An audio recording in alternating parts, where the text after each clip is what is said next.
Смотрите в программе. Более 60 человек заболели коронавирусом за прошедшие сутки в Якутии. Около 800 иногородних детей прибыло в Хангаласский район на летние каникулы. Как контролируют ребят при въезде на территорию?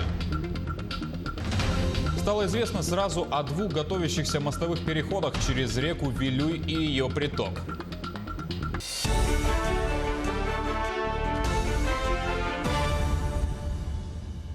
Продолжаем эфир новостями к этому часу.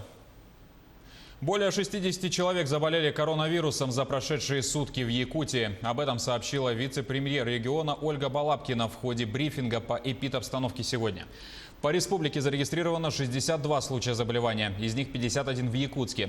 Отдельные случаи зафиксированы в Чурапчинском, Ленском, Верхоянском и Кобяйском районах. За весь период пандемии в Якутии официально подтверждены 4075 случаев COVID-19. Необходимо обратить внимание на группу наших промышленных районов. И если из санитарно-тревожной, санитарно-эпидемиологической ситуации вышел Алданский и Ленский район в своем понимании уже, тем не менее, значит, акцент переходит на 2 других района, в которых сейчас принимаются меры как оперативного воздействия. Это Нерюнгринский и Мирнинский район. Сегодня, соответственно, глава республики проведет сам лично штаб Нерюнгринского района для определения позиций, которые могли бы более полно способствовать тому, чтобы вирус не получил распространения, так как Нерюнгри в любом случае это южные ворота Якутии. На что еще хочу обратить внимание, на то, что мы также продолжаем тестировать. Очередность тестирования у нас достаточно четко определена, поэтому я прошу проявлять граждан спокойствие, не паниковать, не, значит, вот, в общем-то, излишне не нервничать по поводу того, что не приехали принимать анализы. На настоящий момент тестируем и сдаем анализы в строгом соответствии, либо при наличии температуры, либо по показаниям врача. Если вы являетесь контактным лицом, еще раз обращаю внимание, то по новой методике Министерства здравоохранения Российской Федерации анализ у вас будет взят от 7 до 10 дня от момента контакта.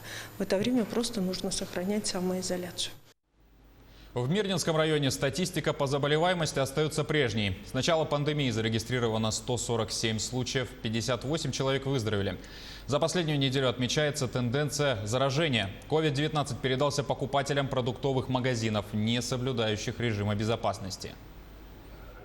К сожалению, в последнее время наблюдается тенденция, я как-то озвучил, что у нас было количество росло заболевших среди продавцов магазинов, то теперь растет количество людей, покупателей, которые приходят в эти магазины и не соблюдают элементарные режимы, то есть масочный режим, режим социального дистанцирования, не носят перчатки, и когда уже выясняют, откуда они могли получить вот эту инфекцию, получается, что они были только на работе, только дома и по пути заходили в магазины. Некоторые, конечно, сейчас призывают вводить строгие ограничительные меры, карантин в том числе. Другие до сих пор считают, что коронавируса нет и это мировой заговор.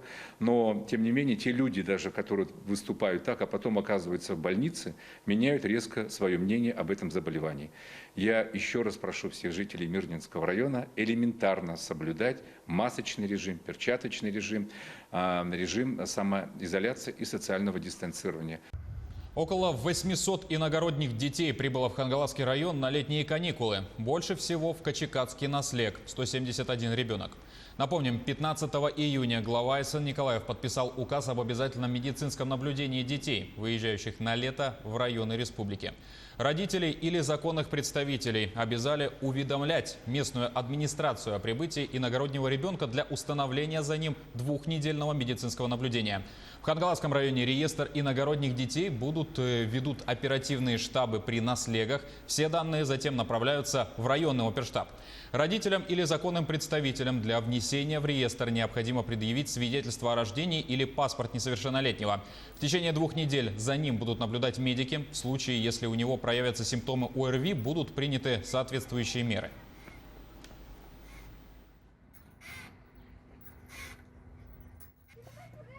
Здесь нужно, конечно, законным представителям и родителям проявлять самосознательность. Это прежде всего в целях безопасности их же детей, также в целях безопасности всего населения, куда прибывает такой ребенок. Это вот такие ограничительные противоэпидемические меры, которые должны обязательно соблюдаться в период повышенной готовности. Выпускники школ начали получать единовременные выплаты в размере 5000 рублей. Инициатива Айсена Николаева в Алданском районе охватила 2500 юношей и девушек. Две воспитанницы Алданского центра семейного устройства уже получили заветные СМС-сообщения о зачислении денег на карту. Сделать покупки и порадоваться приобретением девочкам предстоит позже. В центре продолжается режим полной самоизоляции. Однако, на что потратят деньги, школьницы давно уже придумали. Наши выпускницы получили денежное пособие, чему были очень рады. Одна Людмилка хочет потратить на обувь крутую, а Ольга, она хочет купить себе одежду. В Арктическом государственном агротехнологическом университете продолжается прием документов от абитуриентов. На сегодня поступило более 260 заявлений, что на 30% больше, чем в прошлом году в аналогичное время. По словам работников Центральной приемной комиссии, на это повлиял прием документов в дистанционном формате. Много желающих поступить в агротехнологический университет после 9 класса на средней специальности, такие как механик, агроном и по направлению земельное дело. А на высшую учебу наиболее конкурентными специальностями прогнозируют агроинженерию, ветеринарию, экономическое направление. Имена первых поступивших будут известны 20 августа. Также в этом году в агротехнологическом университете из федерального бюджета обеспечено свыше 850 мест. А тем временем досрочное голосование по поправкам в Конституцию России продолжается. Избирательные пункты работают по новому времени. Теперь граждане могут проголосовать с 8 утра до 20 часов вечера. Кроме того, отдать свой голос можно, не покидая квартиры. Для этого необходимо оставить заявку по телефону горячей линии и пригласить волонтеров избирательной комиссии. Я сегодня пришел на избирательный участок отдать свой голос за поправки в Конституцию, за будущее нашей страны, нашей России, нашей Якутии. Эти поправки помогут нашей стране стать самой лучшей, самой процветающей стране мира. Дорогие друзья, я всех призываю прийти на избирательные участки и отдать свой голос. Глазами членов Общественной палаты Республики Саха-Якутия, который занимается организацией наблюдателей, да? Скажу, что здесь все в этом 707 участке отнесено по требованиям Роспотребнадзора. В Нюрбинском районе в 3 муниципальных образованиях голосование проведут на придворовых территориях. Такой участок уже работает в селе Жархан, где расположен вахтовый поселок ремонтников федеральной дороги Вилюй. На выездном избирательном участке побывала и наша съемочная группа. В Нюрбинском районе по общему графику началось общероссийское голосование по вопросу одобрения изменений в Конституцию Российской Федерации во всех 30 избирательных участках. 31-й дополнительный участок образован в вахтовом поселке Накын. В районе голосование идет по 3 формам. Это придворовое голосование в помещении и вне помещения.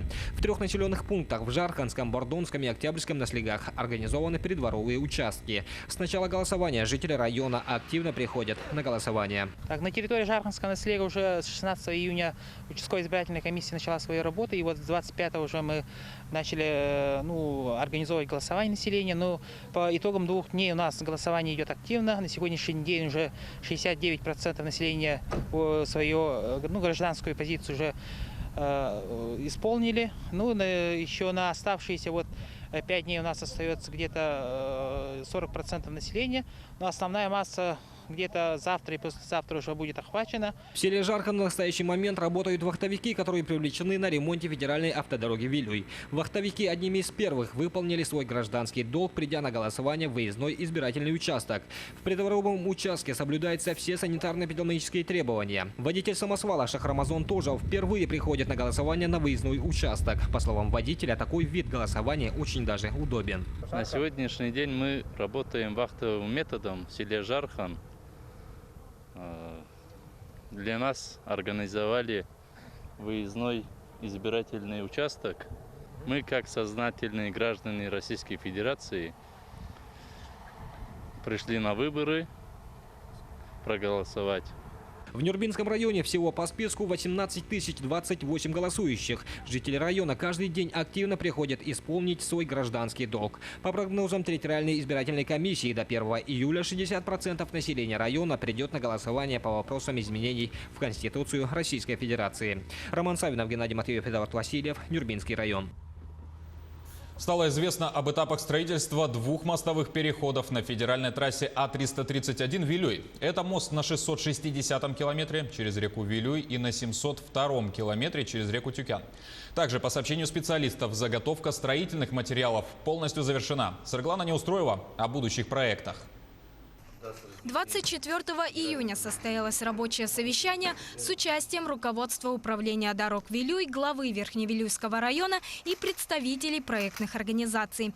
По итогам собрания было определено, что мост пересечет реку Вилюй в 3900 метрах от створа существующей переправы, а его длина будет составлять 1500 метров. Окончательная схема разбивки моста на пролеты и геометрия пролетного строения будут определены после получения результатов геологических и гидрологических изысканий. Закончили первый этап изысканий. Изыскания провели в март-апрель, май месяце. У нас предварительно протяженность мостового перехода составляет 21 километр. Рассматривали 3 варианта прохождения трассы. Из них выбрали обход села Верхневилюйск. Мост будет находиться выше села Верхневилюйск, ниже села Хорово. Помимо моста через Вилюй также ведется строительство мостового перехода через реку Тюкян на 702-м километре федеральной трассы. Длина сооружения составит 267 метров. Сейчас ведется монтаж пролетных строений, устройство нижнего слоя, основания на подходах к мосту, а также укрепление откосов насыпи. Все работы, то, что запланировано этим месяцем, мы выполним и надеемся, что с начала следующего месяца мы выйдем на устройство асфальтобетонного покрытия на подходах. Надеемся, что мы Тюкян завершим общестроительные работы, все завершим и дадим возможно рабочий проезд. Это конец августа, начало сентября. Отсутствие круглогодичного автомобильного сообщения по республике уже не первый год беспокоит якутян. Если зимой этот вопрос решается ледовыми переправами, то во время паводка и ледостава многие районы становятся буквально отрезаны от мира. В последние годы эта ситуация сдвинулась с мертвой точки, а это значит, что в скором времени мы перейдем на еще один этап экономического развития региона. Саргалана Неустроева, Илья Сыромятников, Якутск. Подошел к концу всероссийский конкурс иллюстраций «Пора в Арктику, не выходя из дома». Его организатором стал проектный офис развития Арктики «Пора». В течение мая любой желающий мог поучаствовать в творческом задании, воплотить интерпретацию картины, иллюстрацию к литературному произведению, кадр из фильма или спектакля о Крайнем Севере. Причем все это из подручных материалов. Среди победителей оказались и якутяне. Подробности у нашего субкора в Москве Максима Кардузо.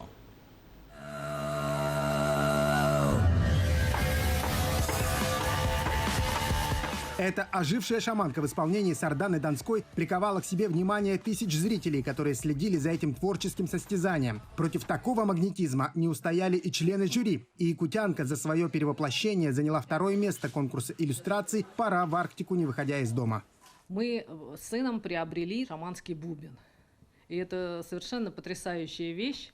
И мне всегда хотелось где-то использовать его в фотографиях. И поэтому я специально выбирала работу, чтобы присутствовал этот бубен. Но я еще дополнила свою фотографию небольшим видео, потому что мне показалось, что людям это будет интересно послушать, как звучит настоящий шаманский бубен. Картины якутских художников чаще всего вдохновляли конкурсантов, причем из самых разных городов. Например, молодую москвичку Мэри Дзамукашвили поразила работа «Вечерний удой» Иннокентия Корякина. Девушка решила воссоздать этот волшебный момент фотографии. Чтобы добиться максимального сходства, Мэри потребовалась помощь родных и несколько дней экспериментов. В картине много на самом деле материалов. Там есть и всякие шторы, тюль, разрезанные пакеты, там даже есть крышечка от контейнера в виде луны, вырезанный в пакете вид полумесяца, то есть там на самом деле очень много вещей, сережки, сделанные из фольги, разрезанная старая соломенная шляпа у нас была. Всего на конкурс прислали больше 80 работ, причем рассказать свою историю об Арктике захотели не только жители северных регионов России, но и наши соотечественники, которые обосновались в других южных странах. И победителем у нас явилась вот как раз представитель Хорватии, о чем мы не знали, мы просто оценили работы. Представитель Хорватии с 2 своими детьми, они сделали около 7 работ, и наиболее интересные, они посмотрели даже современный фильм «Вот Арктика», который только сейчас вышел, и сделали уже инсталляцию на эту тему. Я посмотрел много передач и фильмов про Арктику, и хочу там побывать, посмотреть на людей, как они там живут, на животных и на красивую природу Арктики. И я твердо решил, когда я вырасту, тогда я поеду в Арктику. И, может быть, даже там буду работать. Одна из главных задач конкурса – рассказать о северных регионах и их уникальной культуре. И в проектном офисе развития Арктики уверены, что уже в условиях отмены самоизоляции появится больше возможностей организовывать новые творческие конкурсы, посвященные Заполярью. Максим Кардозу, Виктор Олесов, Москва. И на этом пока все. До встречи в следующем часе.